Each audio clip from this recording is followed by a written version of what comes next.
Now you might be wondering what we're doing driving the Citroen C3 all over again. But that's not quite right, is it? Because this is in fact the Citroen eC3, the newest affordable EV you can buy in the country right now. The Citroen eC3 uses a 29.2 kilowatt LFP battery pack, which gives it 320 kilometers of ARAI range. Now this should be good for about 240 to 260 kilometers in the real world, since we saw 220 kilometers on the readout with about 96% charge left. Notably, this battery pack is naturally cooled with passing air, unlike most of the liquid-cooled setups you currently see. Citroen says it has tested this pack extensively and found this strategy to work effectively with the battery size and chemistry. The battery pack can function between -10 to 55 degrees Celsius and also ford water without trouble, although an IP rating isn't mentioned. Otherwise, the pack can withstand nail penetration as well. Now the eC3 can charge it up to 30 kilowatts of DC fast charging, and Citroen says that you don't need to keep alternating between DC and AC charging to preserve the battery. Just on DC charging, the Citroen will still be fine. Now as for AC charging, it only accepts 3.3 kilowatt, which is a bit less, but you can also charge it from a home socket in about 10.5 hours. Now we're driving the eC3 around quite a short track, so our impressions of how the car has to drive are quite preliminary. But it must be said that the 57 PS and the 143 Newton meter that this car makes, it's quite a bit less than its petrol counterparts, but it never feels inadequate. So with that crisp EV torque delivery, you always seem to make easy progress, as is true for most EVs. Even though in this case it's not quite that sharp, really, jerky acceleration that you come to expect in certain EVs. It's much more natural, it builds progressively.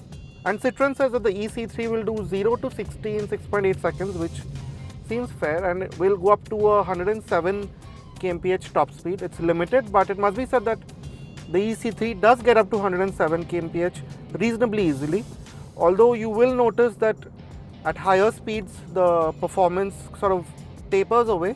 So for example, if you are at say 80 and then you want to build speed, it's not quite as brisk as say when you're at 30 or 40. But that is true of most EVs, so we won't hold it against the eC3. We can't tell you how this electric eC3 rides in regular Indian conditions, but on track the sense of solidity that comes through in the ICE version seems to have been retained. It's still got nearly that same well-judged steering feel and still handles in that progressive, predictable manner that makes it quite easy to use in traffic or around corners. The added weight is apparent, of course, but like most EVs, the low center of gravity does counter that effect to an extent.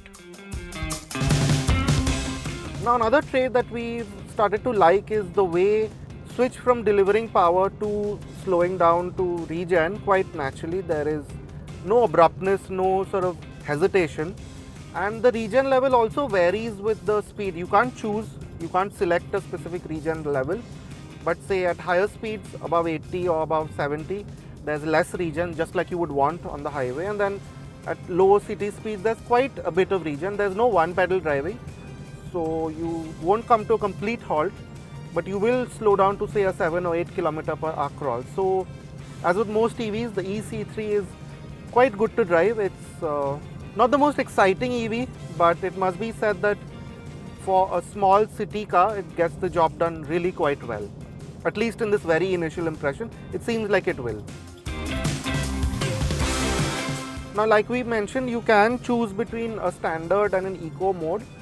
Now, the eco mode will reduce torque outputs. It's not just to reduce throttle response, so it reduces the torque to about 120 Newton meter, and Citroen says that that will give you about 10 to 11% more range, which is a good deal, we suppose. And to be honest, at lower speeds, say at the speeds that I'm doing at city speeds, you don't notice that too much, so you might just be able to use the eco mode as your default mode in the city. But of course, we'll know that once we've driven the eC3 in our regular city conditions. You'd be hard-pressed to spot the Citroen eC3 from the ICE version.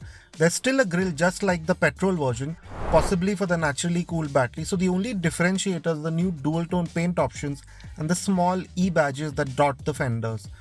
The C3 was always a good looking car, but a bit more to differentiate it from the EV may have been appreciated by prospective owners.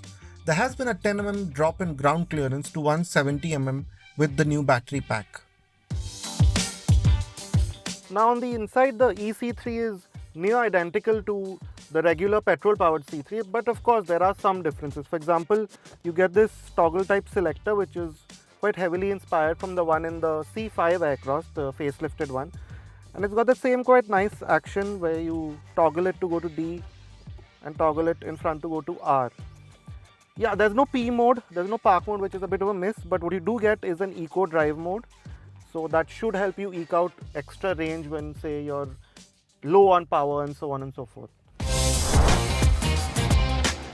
Now you get a slightly different digital instrument cluster with the electric C3. Now it's the same basic unit as the petrol C3, but it's to a black background, so it looks a touch classy, a bit better integrated. And there is a bit more information on offer. For example, you now have a clear readout between the power and the regen level, unlike say the missing tachometer in the petrol C3. But other than that, it's still quite bare in its information, so you just get a charge level readout, a range readout, and the 2 trip computers. There's still no efficiency readout, so that is still something that Citroen could have worked on. Now a few more minor differences separate the eC3 from the petrol C3. To start with, the seats, they now have this black seat cover instead of the off-whitish one that you found in the petrol C3. You finally get a day-night rear-view mirror, which was a stark miss in the petrol version. And this 10-inch touchscreen, it already had that wireless Android Auto and Apple CarPlay connectivity. Now it adds connected tech features to it. Of course, they're phone-based, but now they do have been added. You still get the 10-inch screen with wireless Android Auto and Apple CarPlay, but a start-stop button, powered mirrors as well as a rear camera are some things Citroen could have added to what will be a more premium offering. Usefully, boot space hasn't been compromised. It's still 315 litres with a spare wheel provided for good measure. Now in terms of how the eC3 feels in the backseat, things are somewhat similar to the petrol version, but not quite. So what is similar is that you have that same quite comfortable and wide bench with the same nice angle of recline and the very well thought out cushioning. But what is different is that the floor is a bit higher, of course, now to put in the battery, which sits here before the boot. So which means that you sit in a bit of a knees up position. It's not quite as comfortable as in the petrol C3.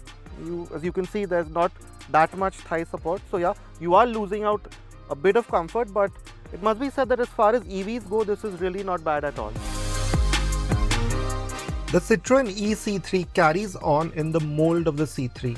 It's got a sound EV powertrain, useful range for a city runabout, and the sense of space and comfort that Citroen does so well with the petrol version.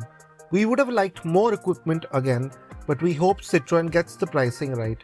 Our hope is a rupees sub 10 lakh entry price to fully capitalize on the fairly sparse playing field that the Citroen eC3 has to itself in the EV space.